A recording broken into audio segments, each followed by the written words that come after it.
Brega, the co-chair of the Ethics Committee here at the university. And today I get to introduce our speaker and his topic.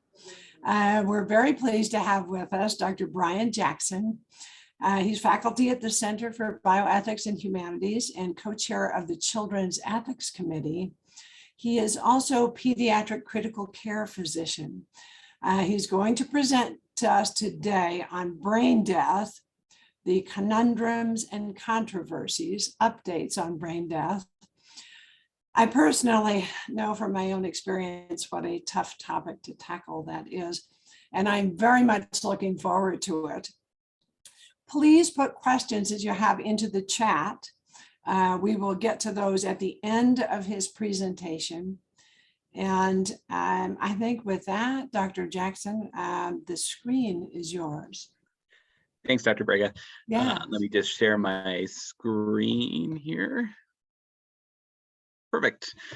All right, so I last spoke to you, to this group about 2 years ago on brain death. And so one of my goals today is to kind of update where we are, what kinds of cases have been happening since then, and how the world of brain death has changed over the last couple of years. I have no disclosures to make relative to the presentation today. The objectives, hopefully, you were able to see on the flyer. So I'm going to focus instead on an outline of what my talk will be today. The first portion of my talk will be a little bit of history about how we got to where we are today. Where did brain death come from, and why do we have it? I'll then talk a little bit about the legal and medical definitions of brain death, what those are, and how they've been defined in various sets of guidelines. I'll then talk in broad terms about some objections to brain death that have been raised by various critics and attorneys in legal cases, before diving into two recent legal cases related to brain death that I think may have some bearing on where we go in the future. I also will talk a little bit about an ongoing project by the Uniform State Law Commission to update the legal definition of death and kind of some possible benefits of that, as well as some potential pitfalls. And we'll conclude with some ideas of where we are now. So with that in mind, let's start with how did we get here? I think most people are surprised by how long the history of mechanical ventilation is. Mechanical ventilation in the form of negative pressure ventilation or iron lungs has been around since the early 1800s. It was actually first used to resuscitate people who'd fallen overboard from ocean liners. They'd be pulled back on board and an iron lung would be used to actually help expel liquid from their lungs. It became into broader use in the early 1900s. On the right there is the first positive pressure mechanical ventilator, which is the type of ventilation that we use today. And that was actually introduced also in the early 1900s, in 1908. It didn't come into widespread use until the 1950s. And at the bottom, you can see an example of the type of ventilators that you would see in a modern ICU in the United States today. With the development of life-sustaining technology like ventilators, there became a lot of questions about what the limitations of that technology should be. In other words, if it was possible to keep a person's lungs inflating and deflating and to continue oxygen and carbon dioxide exchange indefinitely, is it possible for people to still die? And so the Harvard Ad Hoc Committee in 1968 got together and they came up with this idea that people might die even if they still were breathing or still had a mechanical ventilator pushing air in and out of their lungs. They defined their purpose, they defined what they did as defining irreversible coma as a new criterion that would actually be used to declare death. An organ, brain, or other system that no longer functions and has no possibility of functioning again is, for all practical purposes, dead. This came really out of nowhere. There wasn't a lot of previous support for this or a lot of history that supported the idea of brain death prior to this report. And as more modern commentators have noted, this report was a committee that comprised all men who already knew one another. 10 of them were doctors, one was a lawyer, one was a historian, and one theologian. They got together for 6 months, wrote this report, which they published in JAMA. If only it were that easy to publish in JAMA today. And the only citation in the article was from a speech by the Pope. So maybe not the most transparent modern approach to creating a new guideline, but create it they did. And it didn't take too long for it to be accepted. The President's Commission on Bioethics in 1981 released a report that defined death as loss of the integrative function of the entire organism. And they actually argued in this piece that breathing and circulation are necessary but not sufficient to establish that an individual is alive. And this is really where our modern concept of brain death comes from. This Harvard report that led into the President's Commission report discussing ways that we might be able to declare people dead other than the traditional way of loss of circulatory and respiratory function. And I think that'll be apparent as we get into the legal and medical definitions of brain death, which I will talk about now. Out of the President's report, the Uniform Declaration of Death Act was created. So for those of you who are not familiar with one way in which state laws come about, state laws can be created. State laws are always enacted by legislators, but for many laws that it's important that they be consistent across state lines, there's actually a 50-state commission that comes together and says this is ideal language or model language for laws that have to be consistent from state to state. And that's exactly what happened with the Declaration of Death. People didn't want a person to be alive in Colorado and deceased in Wyoming. So this commission came up with this definition of death, which is the definition that's still on the books. It's an individual who has sustained either irreversible cessation of circulatory and respiratory function, or irreversible cessation of all functions of the entire brain, including the brainstem. A determination of death shall be made in accordance with accepted medical standards. So this language has actually been adopted by all 50 states, although many states have modified the language in various ways, sometimes to create exceptions for religion or personal beliefs, sometimes to add a little bit more clarity about what exactly is included in this definition, and sometimes to harmonize it with other laws that are specific to the individual state.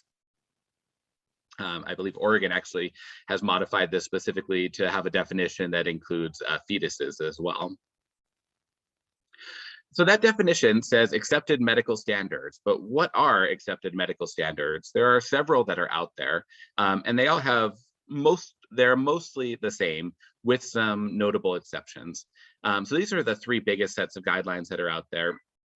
The pediatric guideline is listed at the bottom here, the clinical report on guidelines for determination of brain death in infants and children, and is quite similar to the adult guideline, which is the one in the middle, the evidence-based guideline for determining brain death in adults.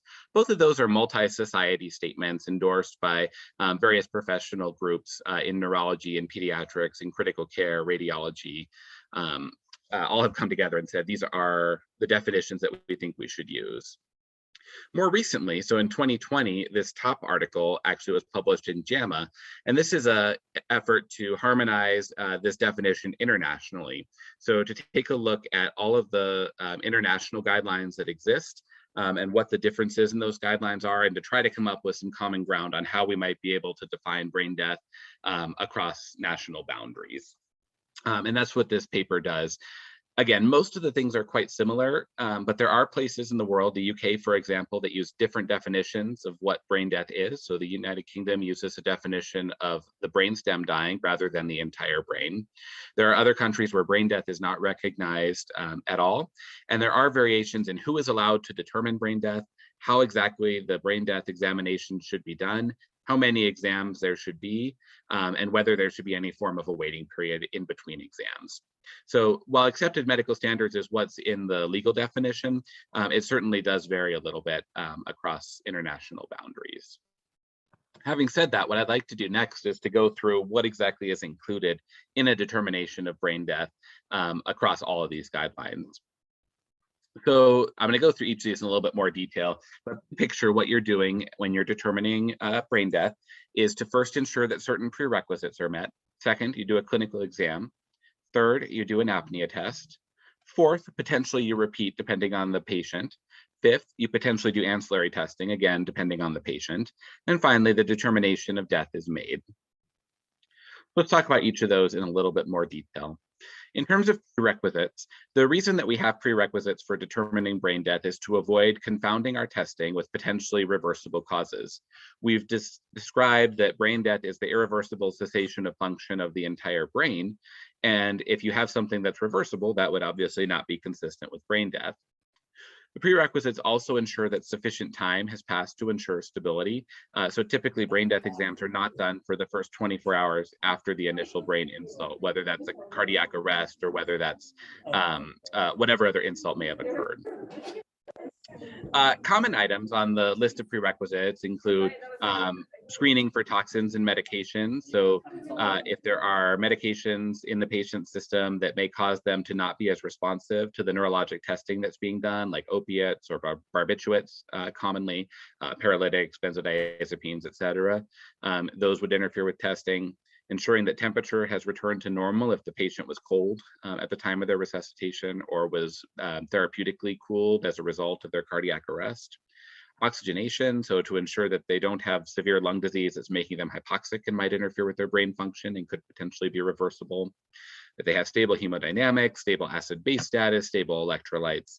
And again, all of these are things that might interfere with various aspects of the testing, and we want to make sure that those are eliminated prior to proceeding with the rest of the test. The clinical exam that's done has a goal of testing multiple levels of brain function.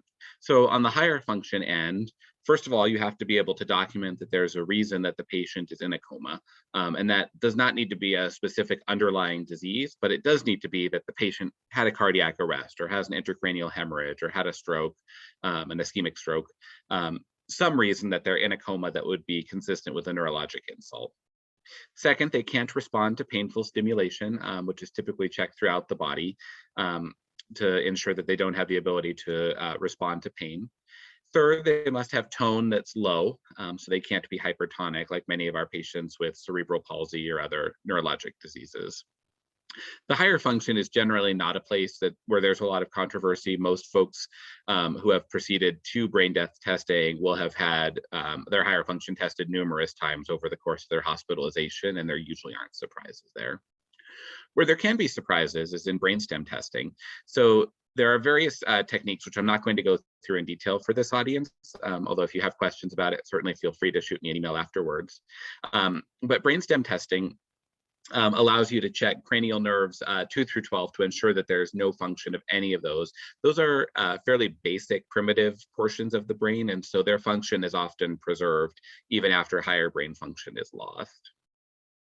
The final component of that test will be the apnea test, which I'll get to in a moment, which is also in some sense a form of brain death testing.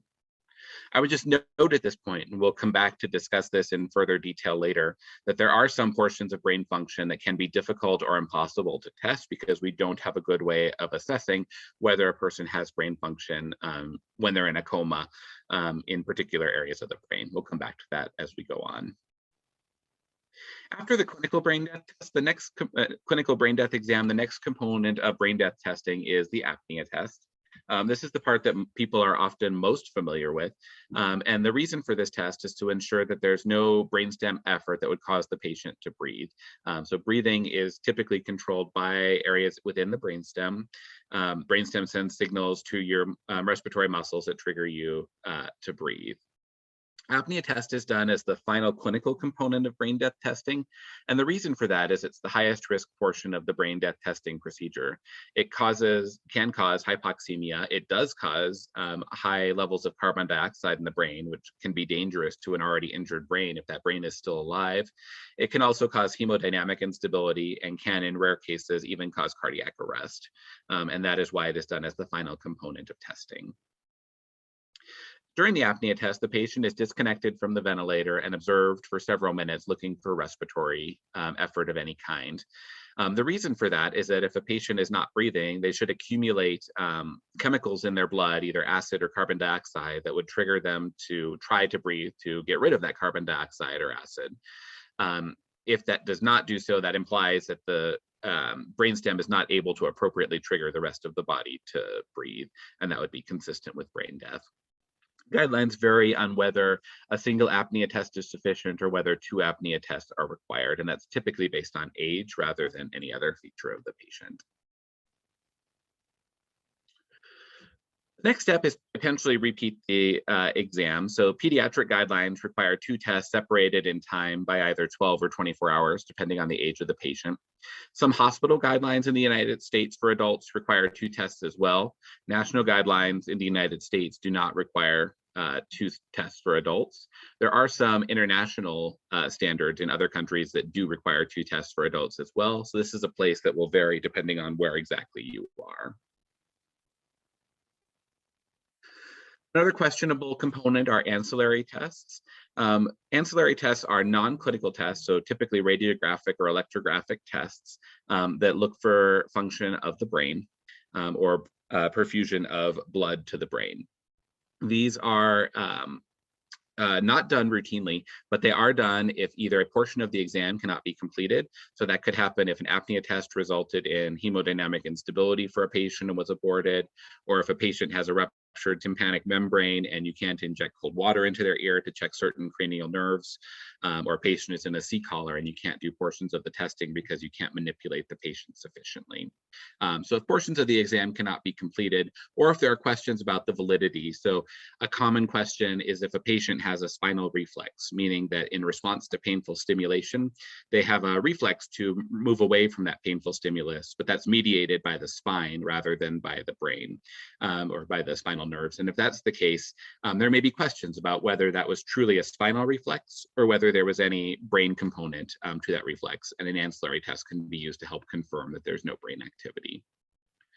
The preferred method, ancillary test for both pediatric and adult patients, is cerebral angiography, where you look for blood flow to the brain.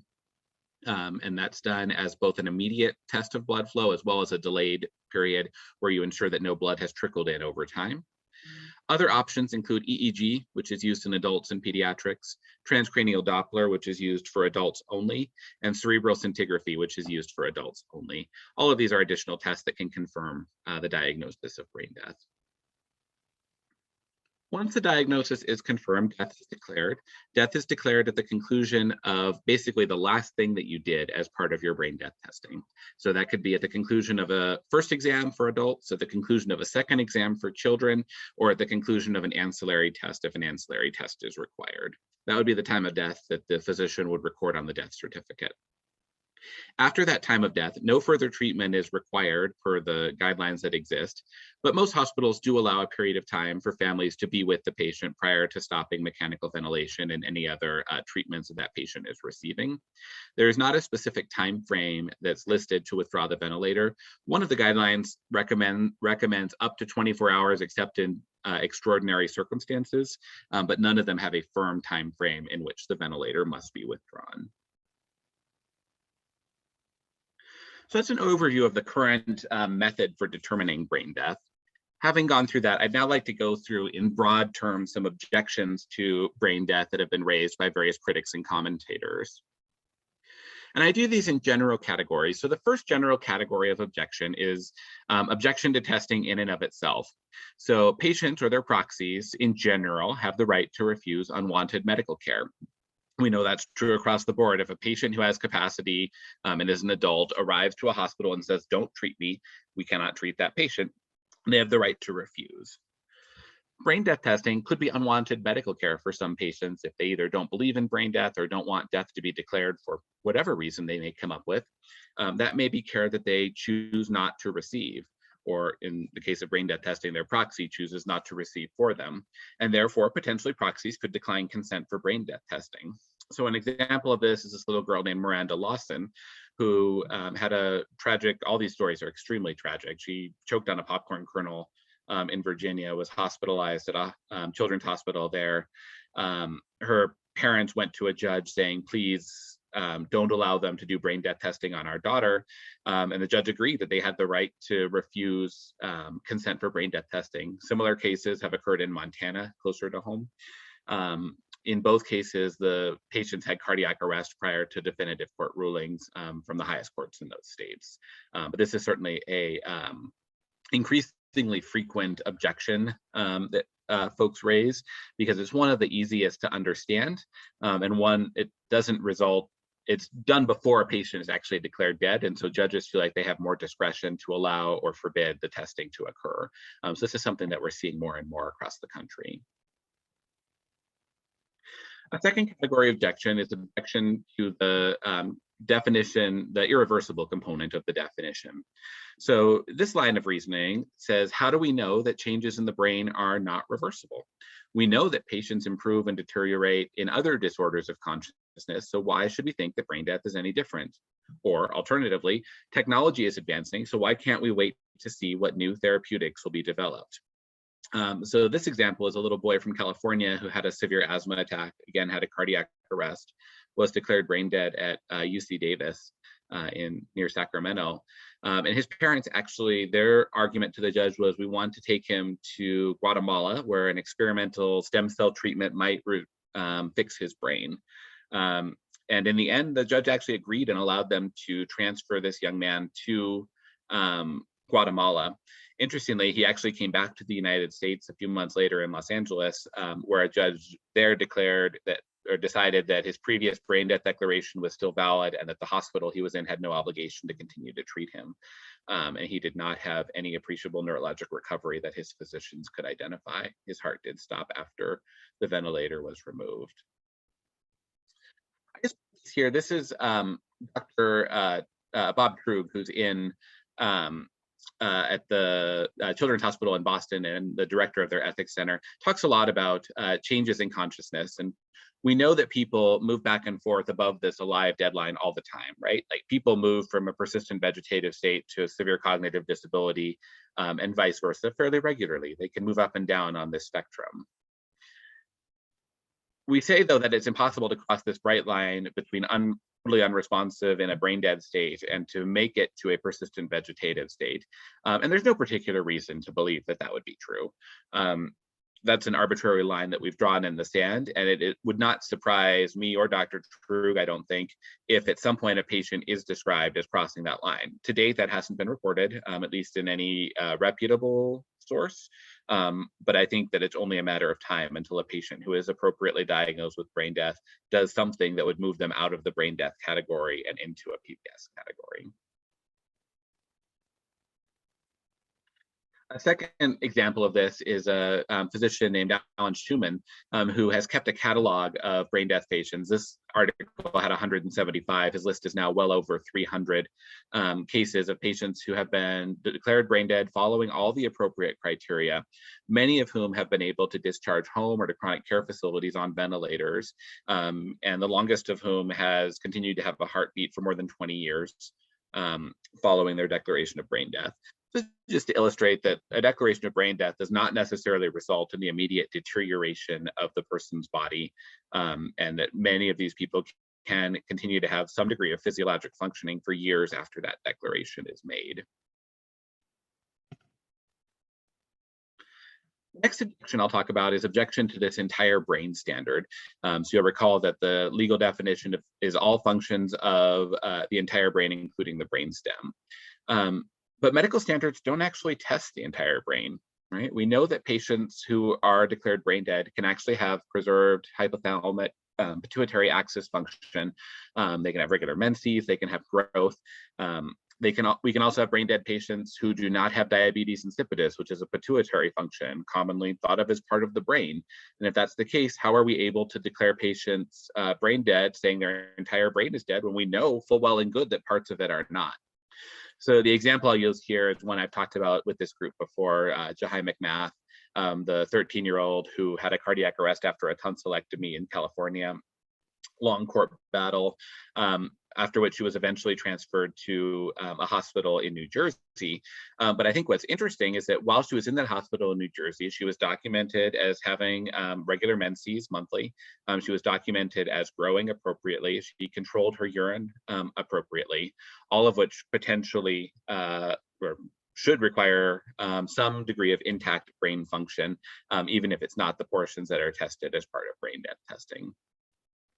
And we know there's lots of functions that are like that, that brain dead patients have been documented as possessing following their diagnosis. So do our current guidelines truly test all functions of the entire brain, including the brainstem? They do not. And since that's the case, maybe they aren't the right guidelines to be using. The next category of objection, and the final one I'm going to talk about, is objection to accepted medical standards. So as I've pointed out, there are multiple sets of guidelines from from different organizations that do differ, at least to a minor degree. So is there really such a thing as an accepted medical standard? Which set of guidelines should we be using? Furthermore, there are absolutely doctors out there who do not agree with any of the guidelines, neither don't believe brain death is a thing, or don't believe that the guidelines that we have appropriately diagnose brain death for some of the reasons I've outlined before. Therefore, some people have argued there's no such thing as accepted medical standards and nobody can be declared dead using these criteria. So an example of this is a woman named Aiden Hailu, who was a college student in Nevada. When she had a surgical procedure that went awry, it's not entirely clear how, but had a cardiac arrest during the procedure and was declared brain dead. Her case went through the Nevada courts, and the Nevada Supreme Court actually said that they don't think that there is such a thing as accepted medical standards for brain death, except for the 1968 Harvard report. That's the only report that existed at the time that or the only method for testing that existed at the time that initial uniform state law copy was drafted in the early 1980s. And therefore, that's the only standard that they could have been referring to. And that standard is quite different from what we would use today. Interestingly, the Nevada legislature, the only legislature to have done this, went back into session and passed a law that specifically said that for adults, the American Academy of Neurology guidelines are the guidelines that should be used. And for children, the American Academy of Pediatric guidelines are the guidelines that should be used. That's actually codified in state law. At the same time, they codified that proxies do not have the right to object to brain death testing, and that brain death testing can happen regardless of consent. So it's interesting that as a result of this case, they actually went and changed the law to try to make it more clear. But they're the only state to have done that so far. No other state has a specific guideline in state law. How do those objections play out in more recent legal cases related to brain death? I'm going to go through just briefly two cases that have been in the news in the last couple of years, both during the COVID pandemic, which I think will be an interesting point of discussion when we move into question and answer. The first one is Sharon Frederick. Ms. Frederick was a 63-year-old woman from New York. She was actually on the phone with a friend praying the rosary when she had a stroke at home. So her friend was able to call for an ambulance to bring her to the hospital. Unfortunately, despite that, she had severe brain injury as a result of the stroke. She did have a written advance directive that designated two of her friends from church as her medical power of attorneys, and stated her desire for care to preserve her life, although also stated in that same form that she understood that some methods of saving her life would be extraordinary and those would not necessarily be required, but that at the very least, ordinary means to preserve her life, including nutrition and hydration, should be continued, and that was her request. Her proxies both objected to brain death testing following that previously noted objection to consent for testing. They said she wouldn't want this. However, as best I can determine from the court records, the hospital may have done the testing over their objections anyway. It's the records are not entirely clear, but that's what it looks like reading through it. In any event, she was declared brain dead on September 21st, so 4 days after the event. Since this is ethics, I thought it was interesting to note that she met with the ethics committee, or at least a committee of one person, to express objections. The proxies, I'm sorry, met with the ethics committee to express objections to the declaration of death and the plan to remove the ventilator from Ms. Frederick. At that meeting, the ethics committee representative allegedly said that the testing was wrong and should not have been done, which was then used in court documents. So just a reminder to all of us to be careful of our language when we're talking to families, because those one-word sentences can definitely be taken out of context, which I'm guessing was the case here, but don't know, wasn't in the meeting. Anyway, by October 1st, the hospital planned to stop the ventilator, which prompted the filing of a lawsuit. There was about a month and a half of legal back and forth between the hospital and these proxies. In the end, the judge issued an order allowing the hospital to stop the ventilator. It's not entirely clear when her heart actually stopped, but we know from her obituary that she was buried on November 13th, 2020, so about 2.5 months after, or 2 months, I guess, after her initial stroke. So what do we take away from this? I think, first of all, this was definitely the most explicitly religious case I've come across in kind of recent brain death, in the recent brain death legal cases that are out there. Most of the cases include religion as a component, but they really aren't the focus of the case. They're kind of a background feature, and the focus is much more on the patient autonomy or the proxy's right to make decisions, and the hospital's right to refuse to care for a person who they believe is deceased. And this one really explicitly focused on some of the religious objections. Second, this is one of actually very few brain death cases where the judge explicitly entered an order allowing the withdrawal of the ventilator. So the judge in this case was quite explicit that the hospital could withdraw the ventilator and that would be allowed. And that really has not happened often. The closest case is the case I mentioned before of Israel Stinson, where a declaration was made in one jurisdiction and a judge in a different jurisdiction said, well, I'm sure they did it right up there. We'll just follow what they did. It's already a decided question. So it wasn't nearly as clear that the judge was making the decision as it was in this case. Third, like I mentioned, the ethics committee's role, I think, is a really interesting question that's not very well described in the court documents, and I think is probably worth thinking about. How did the member of the ethics committee who spoke with this family view his job, and how much of a say did the remainder of the ethics committee have, and was it an appropriate place for an ethics committee to be involved, or was this something that would have been better handled through other administrative channels? And I don't think there's a correct answer to that, but I do think it's worth some consideration for our ethics groups who are listening today. Finally, this was really the first major brain death case to make headlines after the start of the COVID pandemic, and I wonder about how that influenced thinking. So a lot of the objections in previous cases have been that there's limited ICU space and this patient is taking up a limited ICU bed. But in reality, that probably wasn't completely true. Until COVID, it was rare for all hospital ICU beds to be full, especially when you're talking about a regional status of ICU beds. And so you weren't really withholding treatment from any particular patient to continue to care for a patient who had been declared brain dead. This case took place in New York, not New York City, but in New York State. And I think that there may have been some influence that, based on some of the things that the judge wrote, that the true scarcity of resources that we've all experienced during COVID may well have influenced the decision making in this particular case. So I think that's something that we're going to have to grapple with as brain death cases move forward.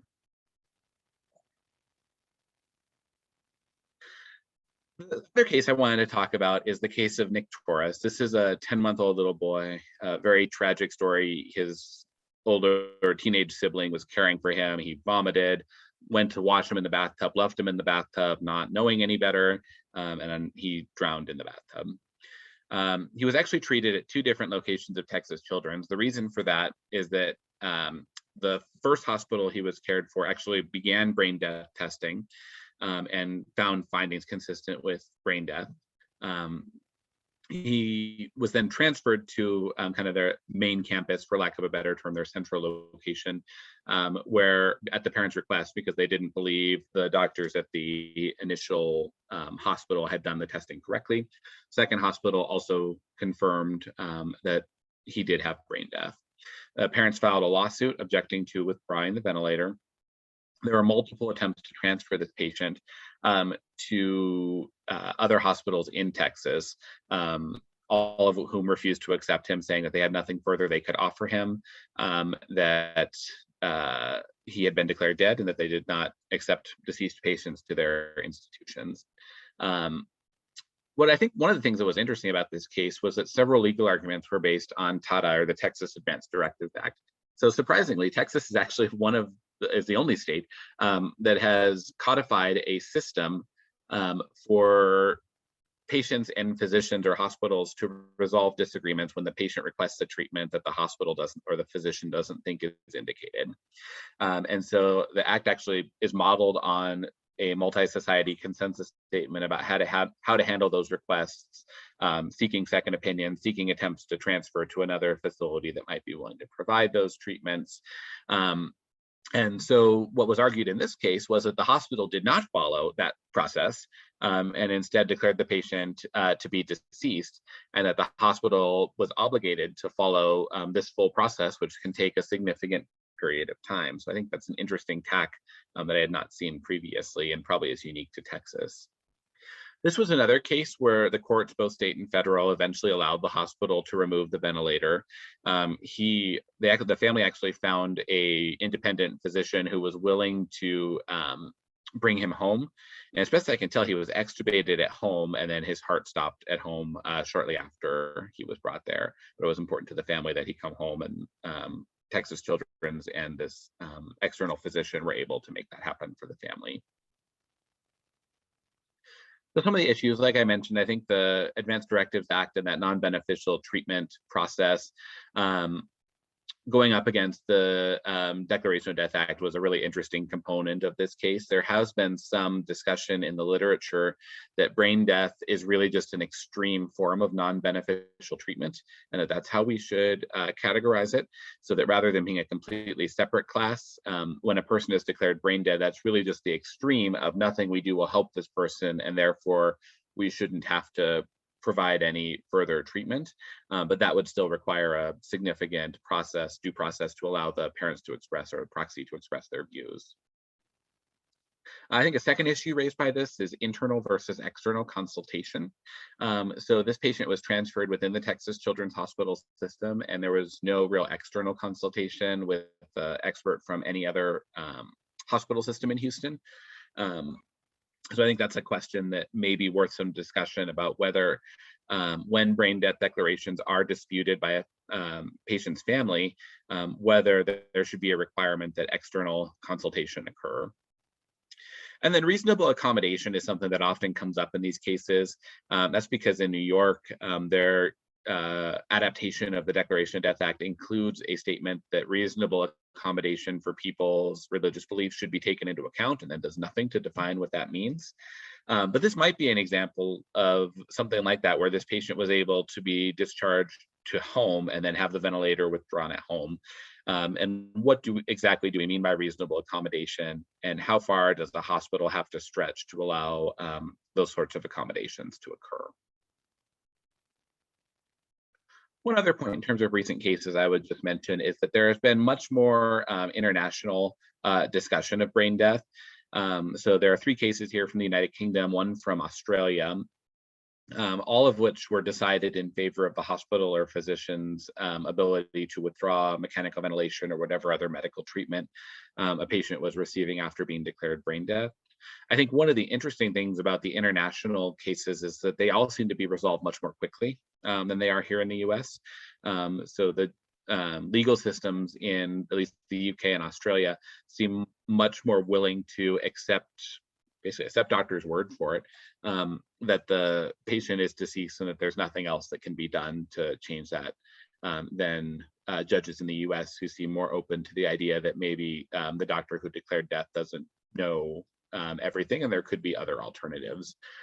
So I think that with the development of the JAMA paper with the international guideline that I shared at the beginning, it'll be interesting to see how some of these international cases play out and how the US cases influence cases abroad and vice versa.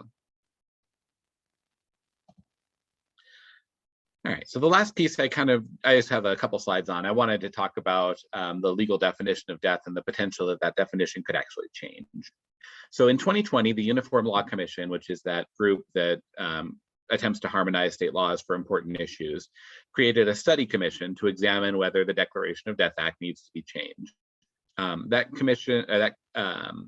commission came up with 4 broad areas where there could be improvement in the UDDA. The first is medical criteria to determine death should be either specified or included in the law. So either referring to one of the guidelines that exists or putting the guidelines directly into the law itself. They discussed the definition of irreversible versus permanent cessation and whether those are the same or different. They point out that in a lot of international law, the term is actually permanent.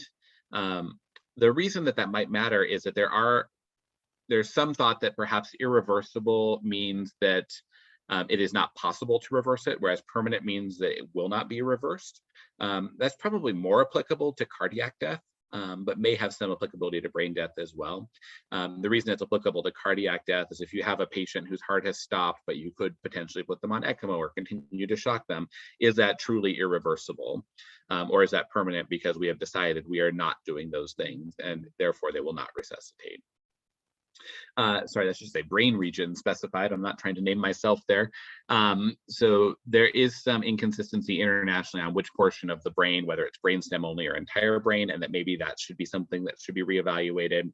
And then what they described as other issues. So religious accommodation, like I'd mentioned, consent and notice to families that brain death testing is occurring, perhaps specifying in the law who can actually declare. Does this need to be a physician with any special training? Can it be a non-physician? There are some state laws that allow non-physicians to declare death, and they're silent as to whether that applies to brain death or only cardiac and respiratory death. How many physicians and exams to declare death also could be specified in the law. So this commission reached this report, and as a result of that, a drafting committee has actually been appointed to consider making changes to the kind of cross-state standard, the ULC standard, for what the law will say. That drafting committee began meeting in 2021 with background briefings. They will kind of gradually draft this law over the next 2 years, and hopefully we'll have a final product by 2023. If they do recommend changes to the standard language, that would still have to be enacted by states one by one. And there's been a lot of discussion about whether that's a good thing or not. The benefit of that, of course, would be that you could update all of these areas where there's potential for improvement. The drawback is that it is entirely possible that opening this can of worms could lead to all sorts of questions about what exactly death is, and could result in negative consequences for how death can be declared and how much right patients have to refuse to be declared dead. So I think there's a lot of question about whether whatever is drafted by this commission could be adopted, should be adopted, and whether it's worth trying to redefine death in the law. Because I'm sure we can talk about in our Q&A as well. Where are we now? Most experts seem to agree that the current legal and medical definition of brain death are imperfect. I think you'll be hard pressed to find many people who have studied this in depth who believe that what we have now is completely honest and transparent. I think that most folks who have studied this would argue that what we have is practical, it's useful, it may even be helpful, but it's probably not completely honest and transparent. I do think there's still disagreement about how we can make this better, whether that involves rewriting how we define death, whether that involves rewriting how we identify that definition of death, like the process for identifying it, whether we chuck the concept altogether and move to a non-beneficial treatment approach. So there's lots of disagreement about what the best way to fix this is. I think there's also disagreement about whether any of those ways are practical, and whether any of them would actually result in a better system than we currently have. I think there's a lot of discussion about transparency and how we have discussions about brain death with families, and how honest we are that our definitions are frankly arbitrary, and that they don't necessarily have a clinical significance that's different from other determinations that we make, and how transparent should we be with patients or their families as we have these conversations. And then there's a lot of questions about whether there should be a formal process for mediating disputes about brain death. While physicians and attorneys don't agree on a lot of things, I think there is widespread agreement that having all of these cases end up in court is bad for everybody. It puts judges and attorneys in positions they're not comfortable with, arguing about a lot of medical details that are difficult for people who have medical training to understand, let alone folks who do not have that medical training. And so should there be a more formal process within hospital systems or within the healthcare system to help mediate disputes about consent for brain death testing, or about what to do after brain death is declared, and what would that process look like? So I think that's an open question that people are thinking about right now. That's what I have. I think we have about 15 minutes, which was my goal, yay, for comments and questions about either what I've talked about or other issues related to brain death. Well, that was terrific. Terrific. I really enjoyed it. We've got a whole bunch of questions I think are really good. And one of them is right as you, at the end, you were talking a little bit about the family conversations, and I'm just wondering, that the whole concept of brain death is so difficult to understand for even medical personnel at times. So do you have advice about how to educate a family and to what extent to educate them? And along a similar line here, a question about whether or not do you actually consent families to do the exam, or is that unnecessary? Yeah, so I think that's two kind of distinct questions. I think when you're talking about brain death with families, what I found helpful, and there's some support in the literature for this, is to frame it in the context of what we as a society broadly have agreed on. And to use law as the basis for that, right? So in theory, at least, the laws that we have were enacted by our representatives as our group decision about these are the things we're going to agree on. So we're going to agree that you shouldn't steal, we're going to agree that you shouldn't speed, and we're going to agree that death is either cardiac and respiratory cessation or brain cessation. And so those things are equivalent, and that's what we are all bound to as doctors, as patients, as people who've agreed to live together in the US.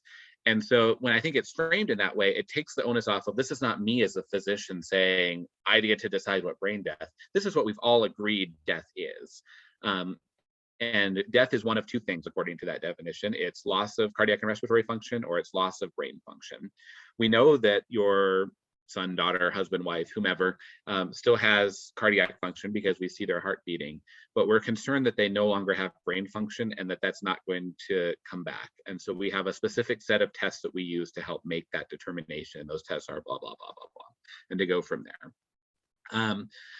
In response to the second question about consent, that is a really open question. There are a few states, like I mentioned, that have either case law or specific legislation that's addressed that question. Colorado does not, and most states do not have any specific rule about whether you would need consent to do the test or not.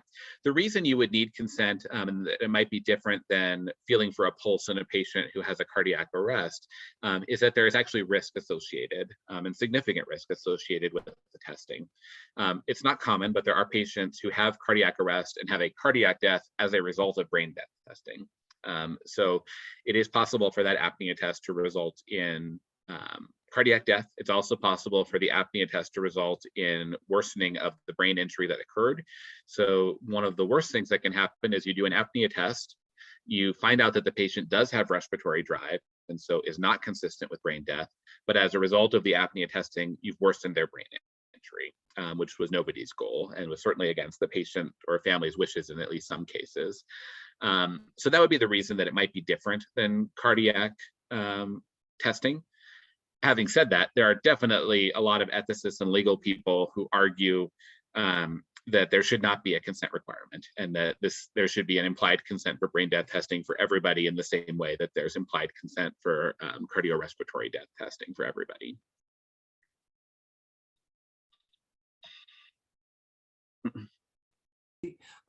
There was a question about whether the TADA, that Texas process, do they require an ethics consultation as part of that process? They do. Yep. So that was actually the specific point in the lawsuit for the patient there, Torres, was that there was no ethics consultation actually done as part of his case. And TADA requires a ethics consultation as part of the process. And so the family was arguing that that was at least a very obvious step that was missed if you were following TADA. The hospital said we don't have to because this was brain death. Oh, okay.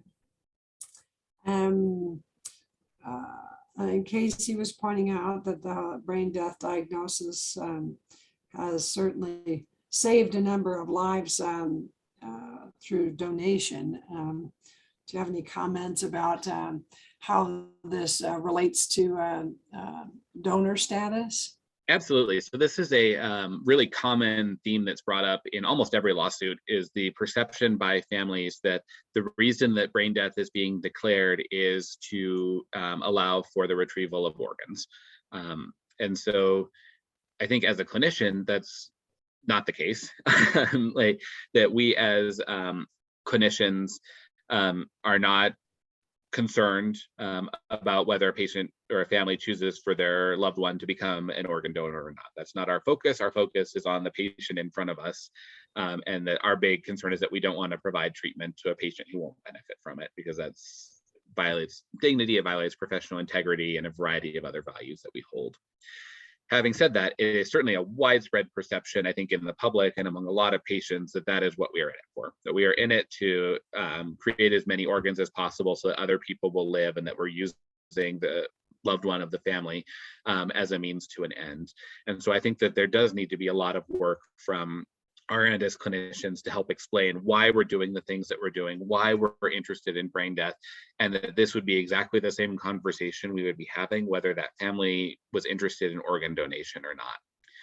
The other place that donation comes up a lot is that after brain death is declared, patients will have their physiologic status maintained using medications, ventilator, and so on, after they've been declared dead, in order to allow time for the organ retrieval process to be coordinated, OR times to be set up, and so on.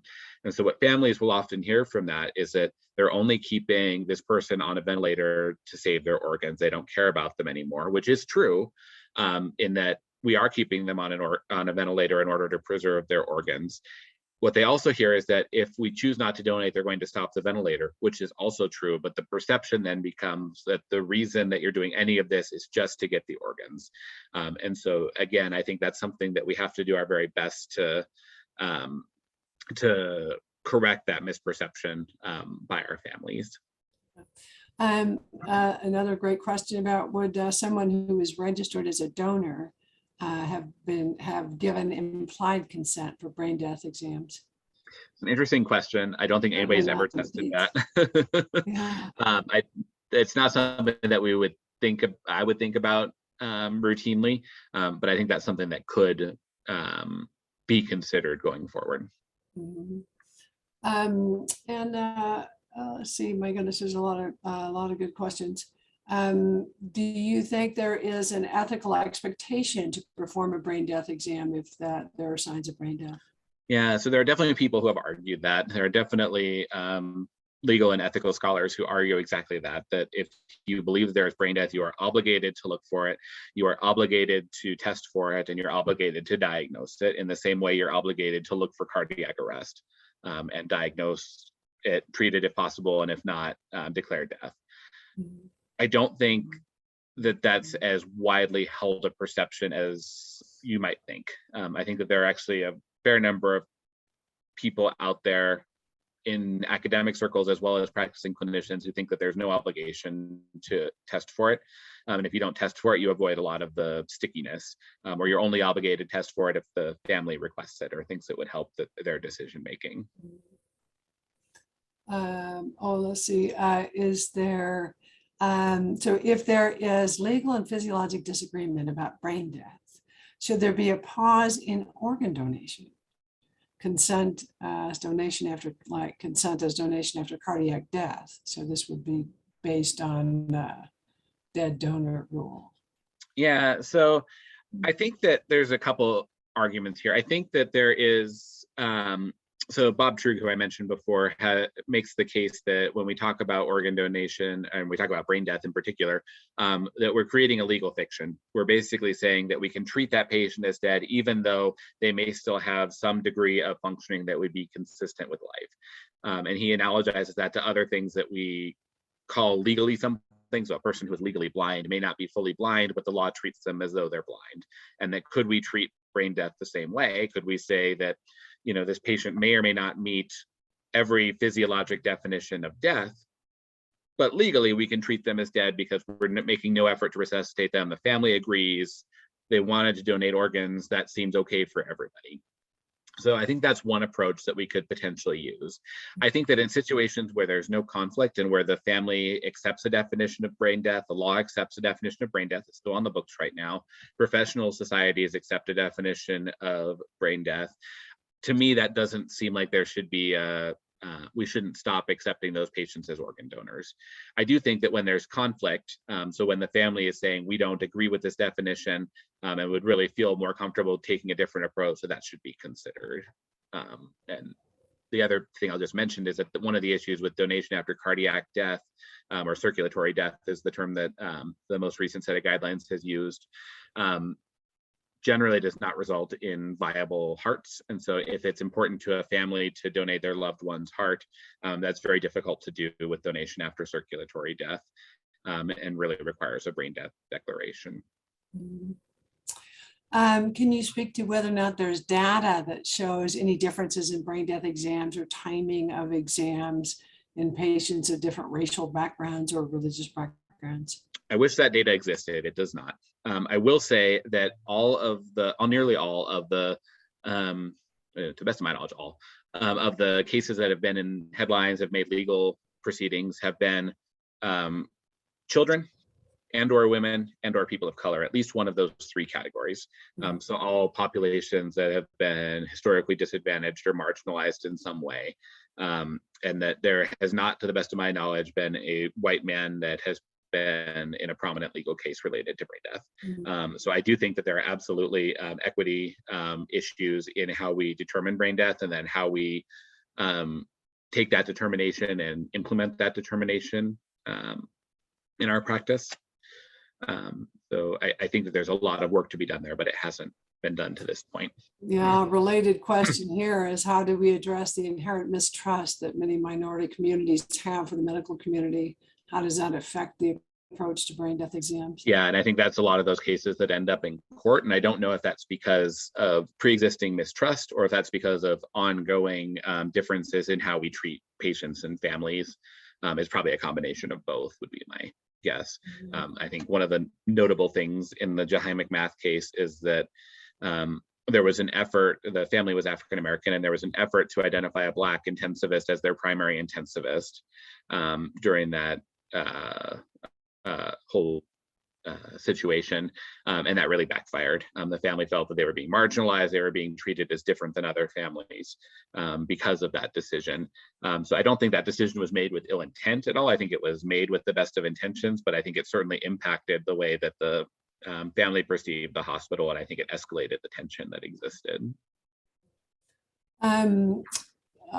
Let's see, here's another good question about, is the healthcare cost paid by the insurance after brain death is declared? So after brain death is declared, generally health insurance will pay for a patient who is not a non-organ donor. Health insurance generally has a grace period. It varies depending on the insurance, but it's usually up to about 24 hours of care that they'll continue to pay for. And or the hospital will write off that care. The problem is after that period of time, there is no payer and the hospital is still providing care. And so either is going to build a family or is going to have a larger and larger amount of cost that they will be responsible for. Okay. For organ donors, the cost is paid for as part of the donation process and ultimately gets absorbed by the organ procurement organization, which can then pass that cost along to the recipient of the organs. I think so. Last question, I think probably, so we stay on time. Curious, are you aware of the current physical health of Jahi McMath? Yeah, so her heart stopped in 2018. So she actually has two death certificates. She has a death certificate issued in California with the date of her brain death termination. And she also has a death certificate issued in New Jersey with the date of her cardiac death, which was in, I think, July, if I remember right, of 2018, sometime in that summer.